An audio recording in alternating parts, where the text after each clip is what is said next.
দুই সেজদার মাঝখানে একটি দোয়া করুন, কপাল খুলে যাবে। খুবই চমৎকার একটি দোয়া। এই দুই সেজদার মাঝখানে দোয়া করলে আল্লাহ তাআলা দোয়াটা কবুল করেন। আমরা যখন সেজদা দেই অনেকে মনে করে আমাদের কপালটা কার্পেটে লাগছে অথবা টাইলসে লাগছে। নো, নবীজি সাল্লাল্লাহু আলাইহি ওয়াসাল্লাম জানিয়ে দিয়েছেন আকরাবু মা ইয়াকুনুল আবদু হুয়া সাজিদ, যখন কোনো বান্দা সেজদা দেয় তখন তার কপালটা আল্লাহর কুদরতি পায়ে ঠেকিয়ে দেয়। সুবহানাল্লাহ বিহামদি। সুতরাং নবীজি সাল্লাল্লাহু আলাইহি ওয়াসাল্লাম জানিয়ে দিয়েছেন যখন তার কপালটা নিচে লাগে, সেজদার স্থানে লাগে, তখন সে আল্লাহর কুদরতি পায়ে তার কপালে ঠেকিয়ে দেয়। ওই সময় আমরা আল্লাহর প্রশংসা করি, সুবহান রব্বিয়াল আলা। আল্লাহর প্রশংসা করার পরে যদি কোনো ব্যক্তি আল্লাহর কাছে কিছু চায়, আল্লাহ তাআলা সাথে সাথে সেটা দিয়ে দেন।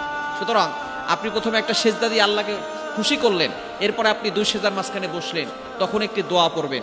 এই দোয়াটা যদি আপনি পড়তে পারেন, আল্লাহ তাআলা একটা দোয়ার ভিতরে আপনার সব কিছু চলে আসবে।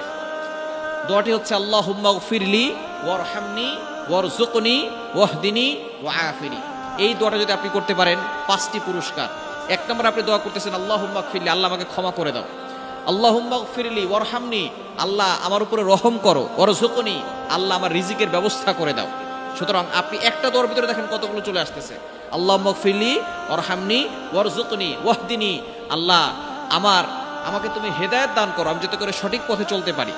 আমরা কিন্তু নামাজ যখন দাঁড়াই তখন আল্লাহর কাছে হেদায়েতের দোয়া করি, ইহদিনাস সিরাতাল মুস্তাকিম, ও Allah show us the right path, show us the correct path, Allah আমাকে সঠিক পথ দেখাও, আল্লাহ আমাকে সঠিক রাস্তা দেখাও। সুতরাং আপনি হেদায়েতের দোয়া করতেছেন।